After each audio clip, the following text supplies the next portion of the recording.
Good morning students. Today I am going to explain the chapter 3 of history, that is Delhi Sultanate. In this chapter we read about the different dynasties who rule over India from 12th to 15th century, and also we learn about why the Delhi is important part that time.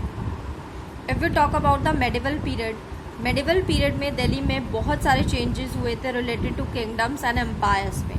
सबसे पहले दिल्ली को rule किया था Rajput rulers ने, फिर उसके बाद Chauhan of Ajmer ने. Then after the Delhi is invaded by the Turkish invaders और Turkish rulers. The one of the important ruler of Turkish is Mohammad Ghori, जिसने पृथ्वीराज चौहान को बैटल ऑफ टैरियन में डिफीट किया था और दिल्ली को रूल ओवर किया था with the help of his governor name is Qutubuddin Aibak. जितने भी टर्किश रूलर्स थे they were the followers of Islam, इसलिए वो खुद को सुल्तान बुलाते थे और जिस वजह से दिल्ली सल्तनत नेम जो है वो एग्जिस्टेंस में आया. इस पीरियड में इस 5 डायनेस्टीज ने रूल ओवर किया था इंडिया पे, which is shown in time line that the first one is slave dynasty, second one is Khilji dynasty, third one is the Tughlaq dynasty, next is Sayyid, and the last one is the Lodi dynasty. Firstly we start with the slave dynasty. Slave dynasty is started with the Mohammad Ghori. Mohammad घोरी ने was a Turkish invader जिसने पृथ्वीराज चौहान को defeat किया था in the battle of टैरियन और दिल्ली को कॉन्क्वायर किया था.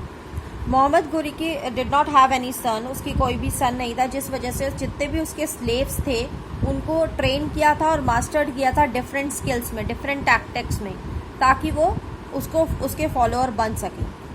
One of the his slave was Qutubuddin Aibak. He was very trained and mastered in different tactics like administrative skills and the military power. He was very good, become a good umpire if the Muhammad Ghori give a chance to him.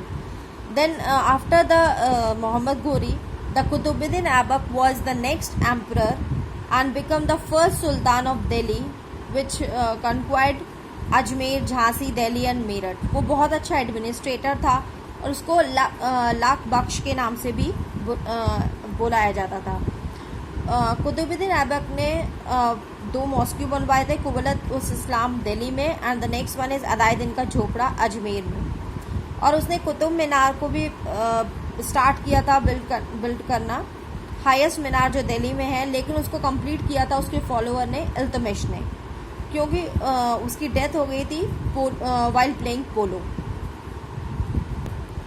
These dynasty are ruled over by the slaves. That's why this is called the slave dynasty. After the Qutbuddin Aibak, the Iltutmish ruled over the Delhi, and he was also a slave of Qutbuddin Aibak, who occupied the throne and faced many challenges.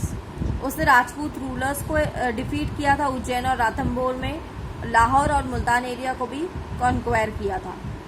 After the Iltutmish its rule over by the Razia Sultan, क्योंकि इल्तमिश के कोई भी ऐसा सन नहीं था जो eligible हो rule करने के लिए. That's why the Razia Sultan was a great female ruler who rule over his dynasty, a beneficiary to her kingdom, a protector of her subject and efficient leader of that her आर्मीज.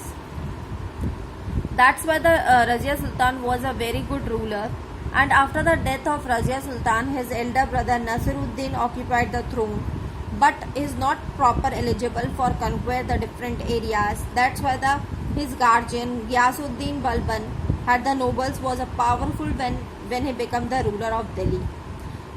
जब गियासुद्दीन बहुत ज़्यादा powerful हुआ तब उसने दिल्ली को पूरा रूल किया, और गियासुद्दीन लास्ट रूलर था स्लेव डायनेस्टी का. वो अपने आप को as a sultan of Delhi बुलाता था. वो बहुत ज़्यादा पावरफुल था और उसने डिफरेंट इस्लामिक जो रिचुअल्स थे उसको इंट्रोड्यूस किया था, पर्शियन कस्टम्स को इंट्रोड्यूस किया था. ही वॉज वॉन्ट कि लोग उसे एज अ गॉड की तरह माने और उसको गॉड की एक उपाधि दे. After the rule of Ghiyasuddin, उसके बाद कोई भी ऐसा रूलर नहीं था जो स्लेव डायनेस्टी को आगे बढ़ा सके, क्योंकि जितने भी रूलर थे वो सारे वीक रूलर थे. They was not eligible to cover up the throne. That's why the slave dynasty is going to decline, and the next dynasty and the next power is rose in Delhi, that is Khilji dynasty. Khilji dynasty का सबसे पहला ruler था जलालुद्दीन खिलजी, जिसने गियासुद्दीन के grandson को defeat किया था और वो दिल्ली का रूलर बना था. गियासुद्दीन का जो ग्रैंडसन था वो बहुत ज़्यादा वीक एडमिनिस्ट्रेटर था. He was not powerful due to his policies and the strategies he made. That's why he is brutally murdered when he meet with Jalaluddin Khilji. After the Jalaluddin Khilji, the whole area is conquered by the Alauddin Khilji. Alauddin Khilji was a nephew of Jalaluddin Khilji. Alauddin Khilji nephew था Jalaluddin Khilji का, जिसने अपने ही uncle का murder किया था to conquered और to take over the different areas. वो बहुत ज़्यादा एम्बिशियस था और सक्सेसफुल रूलर था. अलाउद्दीन खिलजी के time Delhi Saltanat extend beyond the Vindhyas up to the Deccan. Vindhyas से लेकर डेक्कन तक उसने पूरा एरिया रूल ओवर किया था. उसके एडमिनिस्ट्रेशन स्किल्स बहुत अच्छे थे. He has so much military power. That's why उसने बहुत सारे एरियाज पे रूल ओवर किया था. वो ही चाहता था कि he want to called as a second Alexander, क्योंकि उसने बहुत ज़्यादा एरिया पे रूल किया था, बहुत सारी उसके पास पावर्स थी. That's why some people called him as a second Alexander. उसने अपने सबसे पहले मिलिट्री आर्मी में कैंपिंग किया था गुजरात में 1299 में. उसके बाद उसने गुजरात और आसपास के एरियाज को, टेरिटरीज को कैप्चर कर लिया था, जो आज के टाइम में राजस्थान है. साउथ में उसने अपने जनरल मलिक काफूर के साथ, जो एक हिंदू स्लेव था जिसने इस्लाम को एक्सेप्ट कर लिया था, उसने Yadavas of Devagiri and the Kakatiyas of Warangal पे भी अटैक किया था और उसको डिफीट कर दिया था.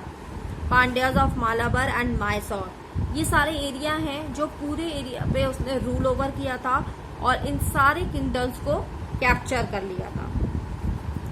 और उसने रामेश्वरम के जो टेम्पल्स थे, मदुरई और रामेश्वरम के टेम्पल्स थे, उनको भी प्लंडर किया था, ब्रूटली डिस्ट्रॉय किया था उनकी वेल्स को, उनके टेम्पल्स को, क्योंकि वो इस्लाम को ही ज़्यादा से ज़्यादा मानता था. उसके एडमिनिस्ट्रेटिव स्किल्स और इकोनॉमिक्स रिफॉर्म्स भी बहुत ज़्यादा एक्सेसिव में थे, जिसने उसने नए एडमिनिस्ट्रेटिव रिफॉर्म्स बनवाए थे और इकोनॉमिक रिफॉर्म्स बनाए थे.